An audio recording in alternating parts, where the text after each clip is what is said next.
সকাল থেকে তো অনেক ঘোরাঘুরি হলো, কিছু নিউজও কালেক্ট হলো। এখন কি শুধু কাজই করে যাব, নাকি একটু পেট পুজোটাও করে নিব? দাঁড়া দাঁড়া, এই ছবিটা তুলে নেই। আরে কি ওটা? দেখে তো মানুষের পায়ের ছাপ মনে হচ্ছে, কিন্তু মানুষের পায়ের ছাপ তো এত বড় হতে পারে না। মানুষ হোক বা না হোক, নিউজ তো করা যাবে। তা ঠিক বলছিস। নে চল, হয়ে গেছে। জব্বর একটা নিউজ পেয়েছি মাইরি। এটা প্রচার হলে না, আমাদের আইডেন্টিটিটা কোথায় গিয়ে দাঁড়াবে ভাবতে পারছিস? শেয়ার বলতে? চল, এই কুশিতে আজ কোনো 5 স্টার হোটেলে চল। আচ্ছা চল, এই সামনেই একটা 5 স্টার হোটেল আছে। সত্যি? হ্যাঁ হ্যাঁ, চল।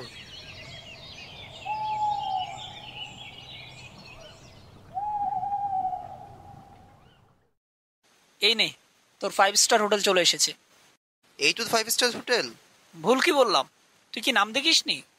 হ্যাঁ, দেখেছি। আমি জানতাম তুই এরকমটাই করবি। এই দুর্গম এলাকায় যে এই দোকান পেয়েছিস, এটাই অনেক।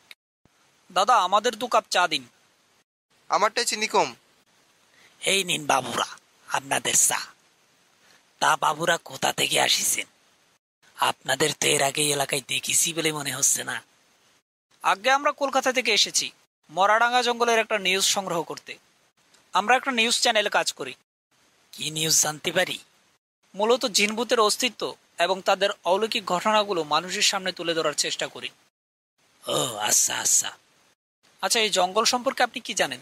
বহুকাল আগে থেকে এই জঙ্গলে ভূত প্রেতের অস্তিত্ব আছে। আমি এইখানে 10 বছর ধরে দোকান চালাচ্ছি। যদি কখনো দোকান বন্ধ করতে রাত হয়ে যায়, যাওয়ার পথে তাদের অস্তিত্ব খুব ভালোভাবেই টের পাওয়া যায়। আচ্ছা, আপনার সাথে কি কখনো কোনো ভৌতিক ঘটনা ঘটেছে? আমার সাথে ঘটেনি, কিন্তু আপনার সামনে যে বসে আছে তার জীবনে একটা ভৌতিক ঘটনা ঘটেছে। কেমন আছেন দাদা? এই তো ভালো আছি। দাদা, যদি আপনার সম্মতি থাকে তবে আমরা আপনাকে নিয়ে একটা প্রতিবেদন করতে চাই। এতে যদি আপনাদের কোনো উপকার হয় তবে তো করাই যায়। আচ্ছা ঠিক আছে দাদা, আমরা ক্যামেরা চালু করছি। আমি স্টার্ট বললে আপনি আপনার পরিচয় দিয়ে তারপর মূল ঘটনা শুরু করবেন। আচ্ছা ঠিক আছে। রেডি? ওকে, রেডি। সুপ্রিয় দর্শক মণ্ডলী, স্বাগত জানাচ্ছি আমাদের নিউজ 10-এর সাপ্তাহিক অনুষ্ঠান ভূতের সন্ধানে। পুরো অনুষ্ঠান জুড়ে আমি অনেক আছি আপনাদের সাথে। আজ আমরা আপনাদের নিয়ে এসেছি ভাটিয়ার চরের মরাডাঙ্গা জঙ্গলের পাশের ছোট্ট একটি গ্রামে। আমাদের সাথে আছে শঙ্কর দাস। আজ তার কাছ থেকে শুনবো তার জীবনে ঘটে যাওয়া একটি ভৌতিক ঘটনা। আমি শঙ্কর দাস। আজ আপনাদের যে ঘটনাটা বলতে চলেছি তা 2 বছর আগের। অভাবের সংসারে বড় হয়েছি।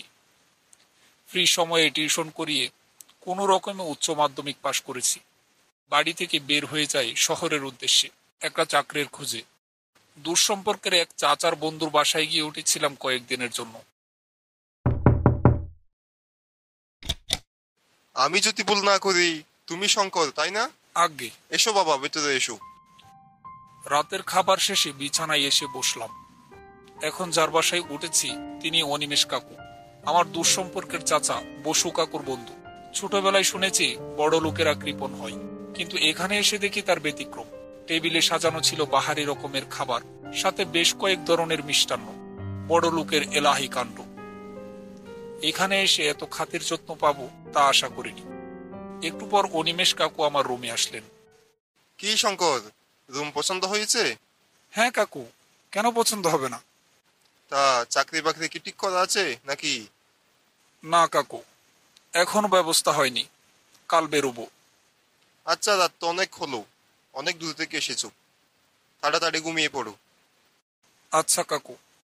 ও হ্যাঁ, আরেকটা কথা, রাতের বেলা দরজা জানালা খোলা রাখবে না। জানালার পাশেই একটা কবরস্থান আছে, সাবধানে থাকাই ভালো। আচ্ছা ঠিক আছে কাকু। ভাটিয়ারচর স্টেশন থেকে কলকাতা প্রায় 7 ঘন্টার পথ। এখানে এসে পৌঁছতে পৌঁছতে রাত 11টা। খাবার দাবার শেষ করতেই রাত 12টা। বিছানায় শুয়ে পড়লাম। শরীরটা ক্লান্ত লাগলেও চোখে ঘুম নেই। মাথার উপর ফ্যান ঘুরছে ঠিকই, কিন্তু তবুও কেমন জানি অস্বস্তি লাগছে। ইচ্ছে করছে দরজাটা খুলে দিয়ে বারান্দায় গিয়ে বসতে, কিন্তু কাকা যে নিষেধ করলো দরজা জানালা না খুলতে। কবরস্থান দেখে আমি ভয় পাবো তাই হয়তো নিষেধ করেছে। ঘড়ির দিকে তাকিয়ে দেখি রাত তখন 2:30। রাতের গভীরতায় ঘড়ির টিক টিক শব্দও অনেক বড় শোনাচ্ছে। আরো কিছুক্ষণ শুয়ে থাকার পর সাহস করে বারান্দার দরজাটা খুলে দিলাম। একটা দকিনা ঠান্ডা হাওয়া যেন আমার অস্থিরতা নিমিষেই কাটিয়ে দিল।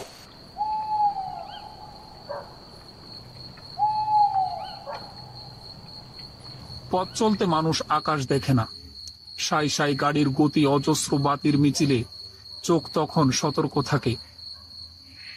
তখন চাঁদ দেখতে গেলে গাড়ি চাপা পড়ার ভয় থাকে।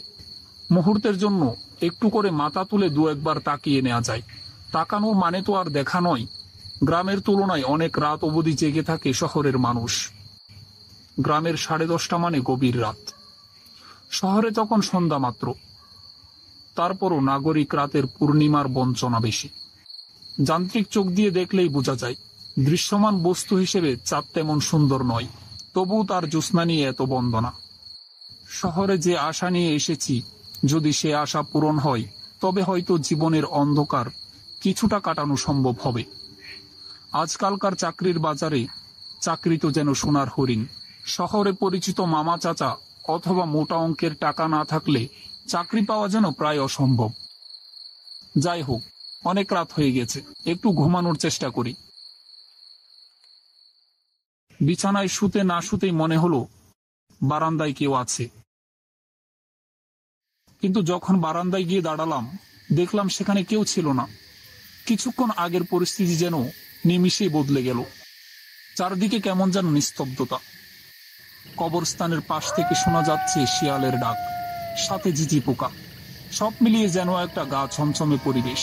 কবরস্থানটি দেখে তখন আমার সত্যি ভয় লাগছে।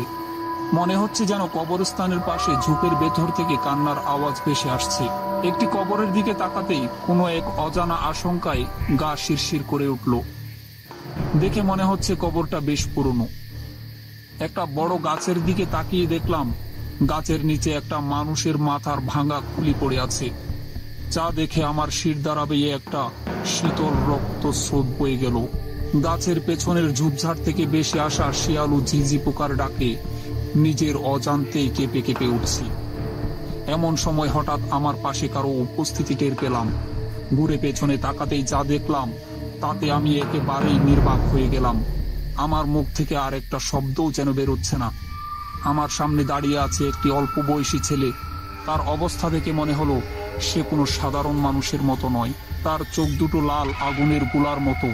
তার শরীরের পচা মাংসের বিশ্রী দুর্গন্ধে আমার দম বন্ধ হয়ে যাবার জোগাড়। ছেলেটি রাগান্বিত স্বরে আমাকে জিজ্ঞেস করলো, কে তুমি? আমার রুমে কি করছো? আমি গ্রাম থেকে এসেছি, অনিমেষ কাকুর কাছে একটা চাকরির খুঁজে। তোমার চাকরি তো আর এবারে হচ্ছে না, যাও গ্রামে ফিরে যাও। কেন? তুমি কিভাবে জানলে? তোমার অনিমেষ কাকু আর কাকিকে এইমাত্র পরকালে পৌঁছে দিয়ে আসলাম। এই কি করলে তুমি? কাজটা তুমি মোটেও ঠিক করনি। কেন করলে এরকম? আমাকে ঠিক ভুল বোঝাতে এসো না। তারা আমাদের সাথে কি করেছে? কি অপরাধ ছিল আমার আর আমার মায়ের? শুধুমাত্র সম্পদের লোভে। আমার বয়স যখন 5, তখন আমার বাবা মারা যায়।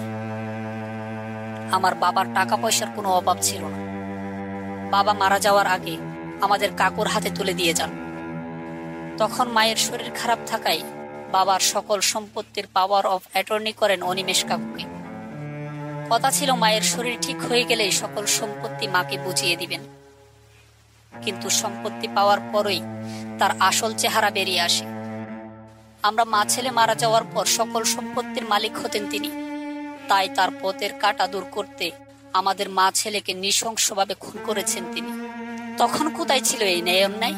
ছেলেটি তার কথা শেষ করতে না করতেই উম্মাদের মতো তার বুক চাপড়াতে লাগলো আর এগিয়ে আমার দিকে আসতে লাগলো।